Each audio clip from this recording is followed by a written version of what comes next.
प्रिय विद्यार्थियों, राजनीति विज्ञान की इस कक्षा में आप सभी का स्वागत है। आज के डिस्कस का टॉपिक है नरजातीयता की राजनीति। नरजातीयता की राजनीति का क्या अर्थ है? नरजातीयता के विषय में विभिन्न राष्ट्रीय व अंतर्राष्ट्रीय विद्वानों की क्या परिभाषाएं हैं? नरजातीयता का भारतीय राजनीतिक व्यवस्था में क्या रोल है? नरजातीयता की राजनीति भारतीय राजनीति को किस प्रकार प्रभावित कर रही है? What is politics of ethnicity? What is its meaning, definitions, role and impact in Indian politics? तो let us discuss on a new and interesting topic, politics of ethnicity.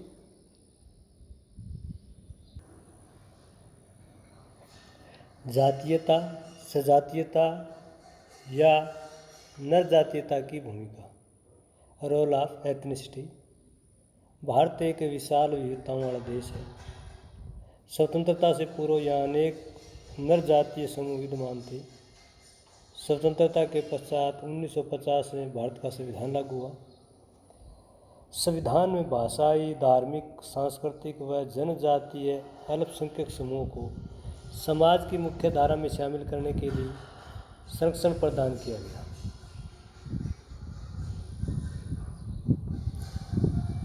मौलिक अधिकारों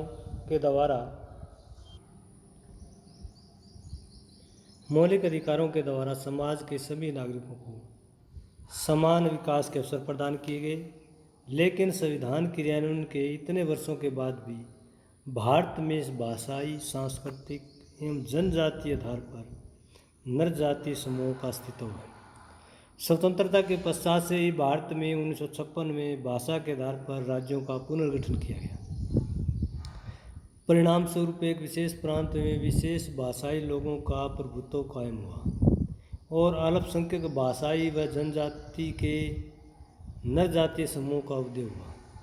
भारत में नस्ल की दृष्टि से उत्तर पूर्वी राज्यों, विशेषकर असम, मिजोरम, मेघालय, नागालैंड, जम्मू कश्मीर, पंजाब, तमिलनाडु, केरल व आंध्र प्रदेश के नरजातीय समूह ने न केवल राज्यों की राजनीति बल्कि केंद्र की राजनीति पर भी गहरा प्रभाव डाला है।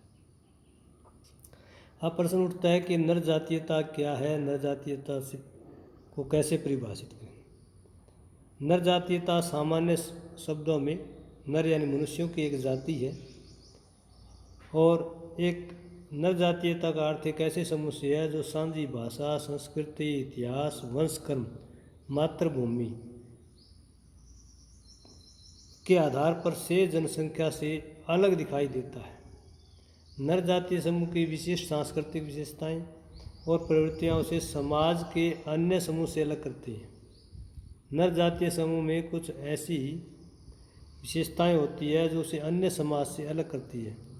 कभी कभी नस्ल व नरजातीयता को एक ही समझ लिया जाता है, जबकि दोनों का अर्थ अलग अलग है। दोनों भिन्न भिन्न धारणाएं। नस्ल में समूह का भौतिक लक्षण है, यानी जैविक प्रभावित होता है। नस्ल में हम शरीर की बनावट, मुंह की बनावट, नाक की, आँखों की, चेहरे की, बालों का वो बाहरी जो लक्षण है शारीरिक, उसकी पहचान देखते हैं। जबकि नरजातीयता में भौतिक लक्षणों के साथ साथ सामाजिक, सांस्कृतिक व भाषाई लक्षणों का भी प्रभुत्व रहता है। तो नस्ल और नरजातीयता में ये अंतर है। उदाहरण के लिए नस्ल के आधार पर उत्तर पूर्वी भारत के लोग शेष भारत के लोगों से अलग दिखाई देते हैं, लेकिन शेष भारत के लोगों में भी संस्कृति, धर्म, भाषा व जाति के आधार पर अनेक नरजातीय समूह हैं जो न केवल एक विशेष क्षेत्र की राजनीति को प्रभावित करते हैं बल्कि राष्ट्रीय राजनीति पर भी गहरा प्रभाव डालते हैं। नरजातीयता या सजातीयता के विषय में प्रमुख अंतर्राष्ट्रीय विद्वान हचिसन और स्मिथ ने परिभाषा दी है, लक्षण बताए हैं। हचिसन और स्मिथ कहते हैं कि नरजातीय समूह की 6 विशेषताएं, जैसे सामान्य वंश का समय स्थान, सामान्य अतीत एवं घटनाएं, सामान्य संस्कृति, मातृभूमि, एकजुटता की भावना, ये 6 लक्षण होते हैं जो नरजातीयता की पहचान करवाते हैं। प्रमुख विद्वान सरमन हार्न का कहना है कि नर जातीयता एक समूह है जिसमें नातेदारी, भाषा व धर्म के तत्व, यानी ऐसे लोगों में रिश्ते नाते जो है वो बराबर के दिखाई देते हैं, भाषा उनकी समान होती है और धार्मिक पहचान भी उनकी समान होती है। एंथनी डी स्मिथ मानते हैं कि नर जातीयता एक साझा वंश, उनका जो वंश प्रणाली होती है वो साझी होती है, मृतक इतिहास व संस्कृति के कारण विशिष्ट क्षेत्र में एकजुटता की भावना को प्रकट करता है। यानी भौगोलिक दृष्टि से, ऐतिहासिक दृष्टि से वो जो है अन्य समूहों से अलग दिखाई देती है, तो उसे नर जातीयता कहते हैं। इस प्रकार नर जातीयता विशेष जाति समूह के व्यक्ति या समूह की अपनेपन की भावना है। इस समूह में एक व्यक्ति के रूप में हम सांस्कृतिक चिन्हों को साझा करके पहचानते हैं जो हमारे समूह को दूसरों से अलग बनाते हैं, इसलिए उनकी समूह पहचान की भावना को नर जातीयता कहा जाता है। ये मैप दिखाया गया है, इसमें वर्ल्ड का, नीचे इंडिया का है। कुछ एक नर जातीय समूह सामान्य तौर पर दिखाए गए हैं, जैसे पश्तून है पाकिस्तान में, बलोच है, गुज्जर है इंडिया में, और ये अहीर, राजपूत, मराठी,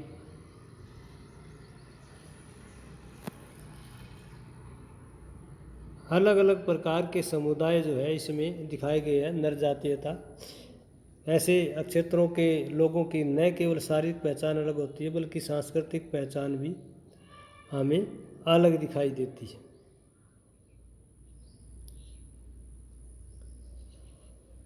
भारतीय राजनीति में नर जातीयता की क्या भूमिका है? नर जातीयता की क्या पहचान है? नर जातीयता भारतीय राजनीति को किस प्रकार से प्रभावित कर रहा है?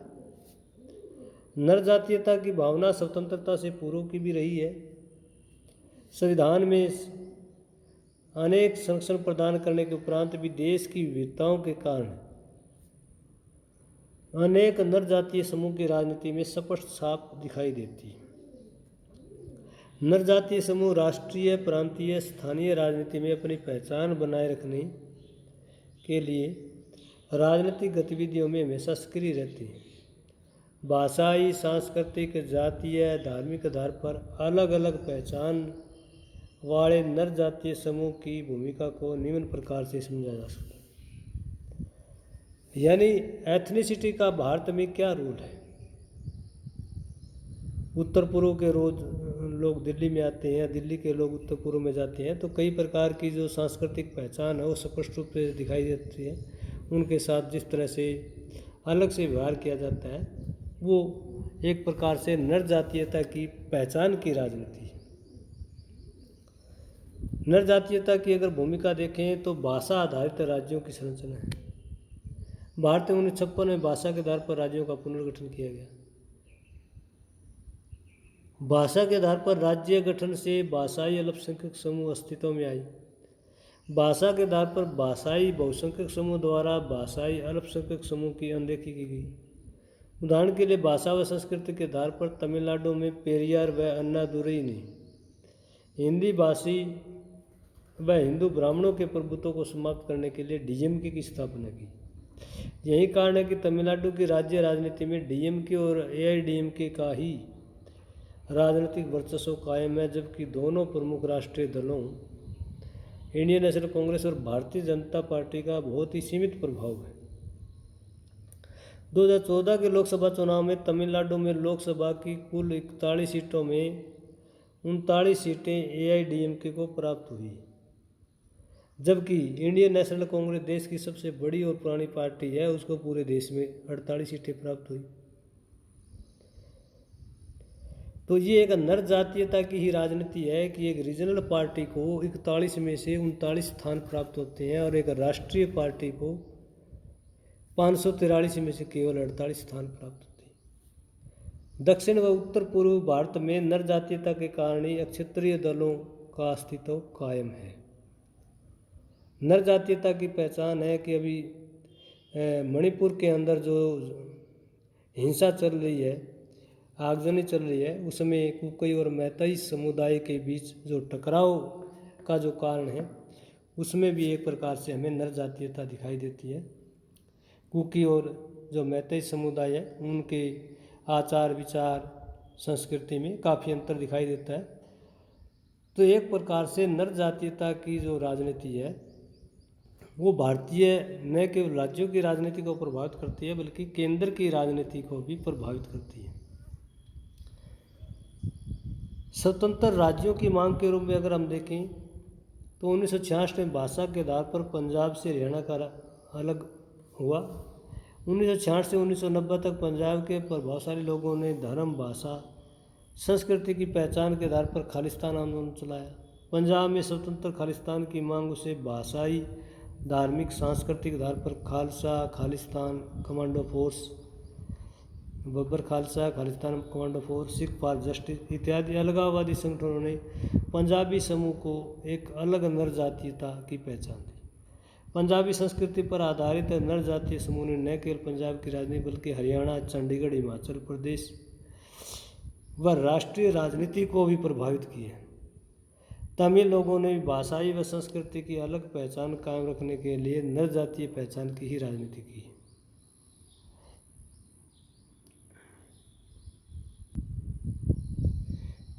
तमिलनाडु, पुडुचेरी को मिलाकर स्वतंत्र तमिलस्तान की मांग तमिल क्रांतिकारी नेतृत्व की नर जातीयता की पहचान को उजागर करता है। पंजाब में सिख फॉर जस्टिस द्वारा पंजाब, हरियाणा, हिमाचल, चंडीगढ़ के क्षेत्रों को मिलाकर खालिस्तान की मांग का पिछले दिनों जब हिंसक प्रदर्शन हुआ उससे भी हमें दिखाई देता है कि नर जातीयता की राजनीति जो है वो केवल एक राज्य ही नहीं बल्कि कई राज्यों या राष्ट्रीय राजनीति को भी प्रभावित करती है। 1947 से जम्मू कश्मीर राज्य में अलगाववादी कश्मीरी संगठनों ने भाषाई, धार्मिक, सांस्कृतिक पहचान बनाए रखने के लिए स्वतंत्र कश्मीर की मांग को जारी रखा। घाटी के लोगों ने नर जातीय पहचान को बनाए रखने के लिए भारतीय संघ का हमेशा विरोध किया। 1960 के दशक में असम में नागा लोगों ने नर जातीय पहचान को बनाए रखने के लिए नागा नेशनल काउंसिल की स्थापना की और भारतीय संघ से अलग स्वतंत्र नागालैंड की मांग रखी। 1962 में 13वें संविधान संशोधन द्वारा नागालैंड को भारतीय संघ का 16वां राज्य बनाया गया। तो नर जातीयता की पहचान, अलग फिजिकल पहचान, अलग सांस्कृतिक भाषाई पहचान के कारण देश के कुछ क्षेत्र अपने आप को भारतीय संघ से अलग करने के लिए लगातार प्रयास करते रहे हैं। हालांकि उनके ये प्रयास जो है भारत सरकार ने कभी सफल नहीं होने दिए और भारतीय संघ जो है उसको एक 1963 में 16वें संविधान संशोधन के द्वारा और ज़्यादा मजबूत किया गया और इसलिए भारत में स्वतंत्र राज्यों की मांग का जो मूवमेंट है वो कमज़ोर हुआ। राजनीतिक हितों की पूर्ति के लिए भी नर जातीय समूहों ने अपनी भूमिका निभाई है। नर जातीय समूह का अपने निजी उद्देश्यों के लिए राजनीतिक गतिविधियों में सक्रिय रहना नर जातीयता की पहचान ही है। उदाहरण के लिए असम में ULFA, united liberation front of Assam, Bodo student इत्यादि विशिष्ट पहचान वाले नर जातीय समूह ने स्थानीय लोगों पर अपना सामाजिक, राजनीतिक, आर्थिक व सांस्कृतिक नियंत्रण बनाए रखा। इन नर जातीय समूह ने असम में आम व्यक्ति के जीवन पर अपना राजनीतिक प्रभाव कायम रखा। नर जातीय समूह न केवल असम और पड़ोसी राज्यों की राजनीति पर भी गहरा प्रभाव डाला, पंजाब में सक्रिय नर जातीय समूह पर भी गहरा प्रभाव डाला। पंजाब में सक्रिय नर जातीय समूह ने 1980 के दशक में पंजाब और हरियाणा के साथ साथ राष्ट्रीय राजनीति पर गहरा प्रभाव डाला। पंजाब में लंबे समय तक गवर्नर रूल लागू रहा। तो एक प्रकार से राजनीतिक हितों की पूर्ति के लिए इस तरह की मूवमेंट चलाई जाती है, हिंसक आंदोलन चलाए जाते हैं। पिछले दिनों पंजाब में सिख फॉर जस्टिस के द्वारा भी इस तरह के मूवमेंट चलाए गए थे। तो एक प्रकार से अलग पहचान के रूप में भारत की राजनीतिक व्यवस्था को प्रभावित किया जाता है।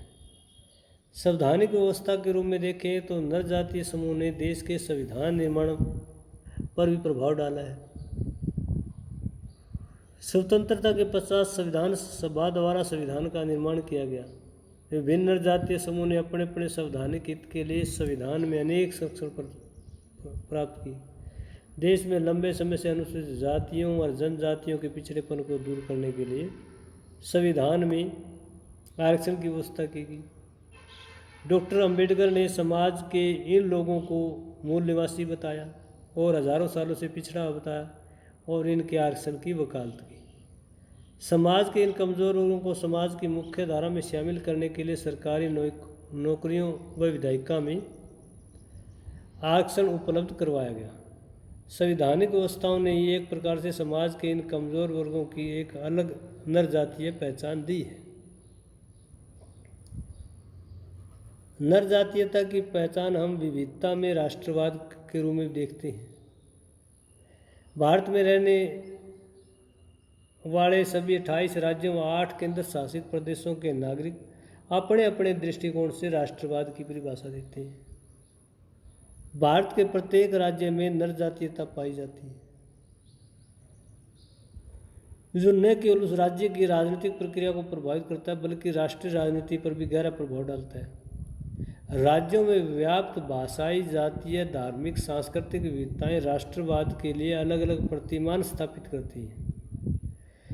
उदाहरण के लिए जम्मू कश्मीर में JKLF, असम में उल्फा व पंजाब में खालिस्तान समर्थक नरजातीय समूह के राष्ट्रीय प्रतिमानों को शेष जनसंख्या के प्रतिमानों से अलग देखा जा सकता है। यह नरजातीय समूह जो है विविधता के रूप में हम देख सकते हैं। अलग अलग राज्यों में अलग अलग प्रकार के जो समूह हैं जो अपने आप को भौतिक लक्षणों के आधार पर, भाषा के आधार पर, संस्कृति के आधार पर, आचार विचार के आधार पर दूसरे समूह से अलग मानते हैं, तो वो लगातार राजनीतिक मूवमेंट करते रहते हैं। नरजातीयता की राजनीति हम अक्षत्रवाद के तौर पर भी देख सकते हैं। नरजातीय समूह ने अक्षत्रवाद के आधार पर ही राज्य राजनीति के साथ साथ राष्ट्रीय राजनीति को प्रभावित किया।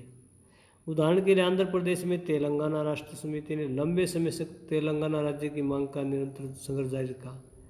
तेलंगाना क्षेत्र में आर्थिक संसाधन पर्याप्त होने के बाद भी पिछड़ा हुआ था। नरजातीयता की पहचान ने 2014 में तेलंगाना को एक अलग राज्य के रूप में पहचान दी। इसी तरह जम्मू कश्मीर में मोटे तौर पर 3 प्रकार के नरजातीय समूह देखने को मिलते हैं। हिंदू बहुल होने के कारण जम्मू में भारतीय जनता पार्टी का, मुस्लिम बहुल कश्मीर में PDP का, नेशनल कॉन्फ्रेंस व बौद्ध बहुल लद्दाख में कांग्रेस, BJP व PDP का मिला जुला राजनीतिक आधार नरजातीयता की पहचान को प्रकट करता हुआ दिखाई देता है। सिक्किम राज्य में लंबे समय से सिक्किम डेमोक्रेटिक फ्रंट का शासन नरजातीयता की पहचान को प्रकट करता है कि अन्य पॉलिटिकल पार्टी वहाँ पर सफल नहीं हो पा रही। इसी तरह क्षेत्रीय दलों का बढ़ता हुआ प्रभाव भी नरजातीयता की राजनीति के रूप में है।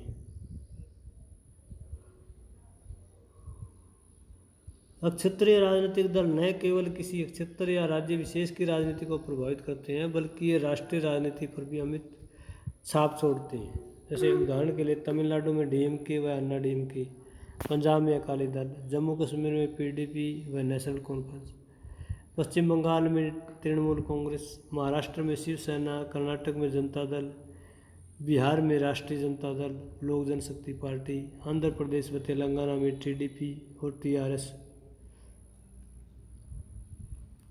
केरला में केरला मुस्लिम लीग, केरला कांग्रेस इत्यादि। अक्षत्रिय दलों DMK व अन्ना DMK तो लंबे समय से राज्य में सत्ताधारी दल और विपक्षी दल की भूमिका में रही है। एक सत्ता में आ जाता है, दूसरा विपक्ष में हो जाता है। जब विपक्ष वाला सत्ता में आ जाता है तो सत्ता वाला भी विपक्ष में चला जाता है। दोनों राष्ट्रीय दल इंडियन नेशनल कांग्रेस और भारतीय जनता पार्टी को राज्य राजनीति में नामात्र की भूमिका रही है। वहीं जम्मू कश्मीर की राज्य राजनीति पर लंबे समय तक नेशनल कॉन्फ्रेंस का ही प्रभाव रहा है। उत्तर पूर्वी भारत के 4 राज्यों में राजनीतिक प्रदर्शन के आधार पर PA संगमा की नेशनल पीपुल्स पार्टी को राष्ट्रीय पार्टी का दर्जा प्राप्त हुआ। ये भी एक प्रकार की पहचान कहलाता है कि उत्तर पूर्व के कुछ राज्यों तक इस पार्टी की पहचान है। देश के अन्य राज्यों में पार्टी का कोई जनाधार नहीं है, कैडर बेस नहीं है। तो ये नर जातीयता की पहचान है। नवीन राज्यों का उदय। नर जातीयता की धारणा ने भारत में नवीन राज्यों की मांग को निरंतर जारी रखा है। भारत में राज्यों की संख्या 14 से बढ़कर के 31 अक्टूबर 2019 में 28 हो गई। नवीन राज्यों की बढ़ती मांग राजनीति से नर जातीयता की भावना को प्रबल करता है।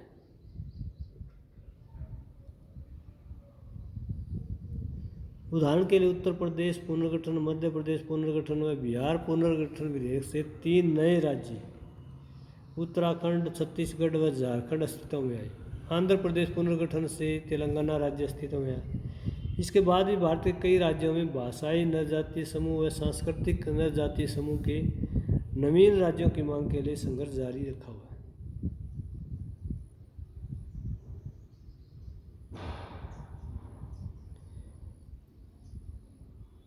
पिछड़े राज्यों की मांग के रूप में अगर हम देखें तो आर्थिक व औद्योगिक रूप से पिछड़े राज्यों की जनता ने नर जातीय समूह के रूप में अपनी पहचान कायम रखी। भारत के राज्य आर्थिक दृष्टि से बहुत पिछड़े हुए।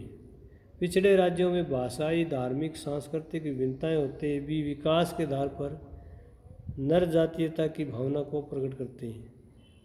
भारत में बिहार, उड़ीसा, पश्चिम बंगाल, असम, आंध्र प्रदेश व अन्य उत्तर पूर्वी राज्यों की जनता अपने आप को देश के विकसित राज्यों की जनता से अलग मानती है। यही कारण है कि इन राज्यों में अनेक संगठन समय समय पर केंद्र सरकार से आर्थिक सहायता व विशेष पैकेज की मांग करते हैं ताकि पिछड़ेपन को दूर करने के लिए निरंतर केंद्र सरकार को जिम्मेदार ठहराया जाए। नर जातीय समूह आर्थिक पिछड़ेपन को दूर करने के लिए केंद्र सरकार को जिम्मेदार मानते हैं। इन राज्यों को नर जातीय समूह न केवल राज्य राजनीति बल्कि देश की राजनीतिक व्यवस्था को भी प्रभावित करते हैं। नर जातीयता की पहचान जो है वो भारत को उत्तर दक्षिण में विभाजित करती है। भाषा के प्रभाव के कारण ही दक्षिण भारत के लोगों की नर जातीय पहचान उन्हें हिंदी विरोध की राजनीति के लिए उकसाती है।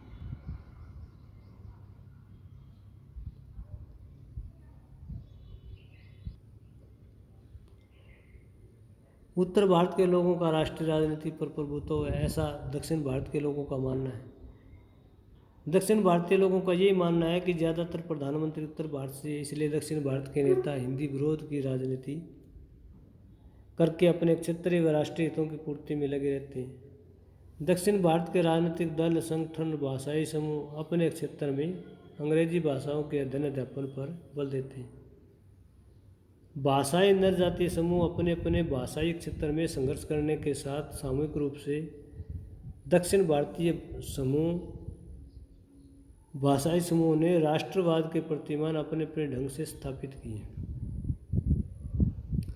भाषाई नर जातीय समूह ने दक्षिण भारत में अनेक क्षेत्रीय राजनीतिक दलों को जन्म दिया। भाषा के आधार पर इन क्षेत्रीय दलों ने देश की राष्ट्रीय राजनीति को प्रभावित किए। भाषाई नर जातीयता ने टीडीपी, टीआरएस, डीएमके व एआईडीएमके, केरला कांग्रेस व जनता दल इत्यादि राज्यों दलों को पोषित किया।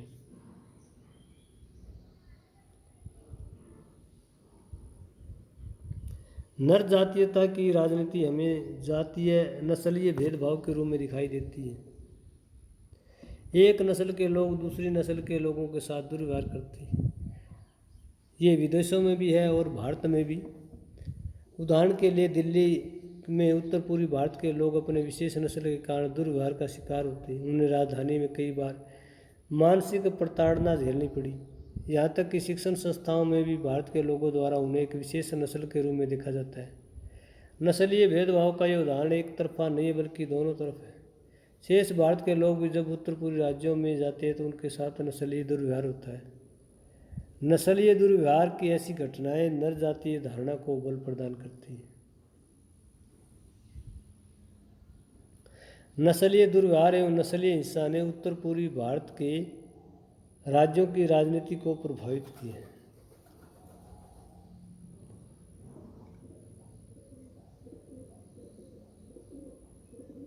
सांस्कृतिक पहचान के तौर पर देखें तो नर जातीयता की पहचान हमें दिखाई देती है।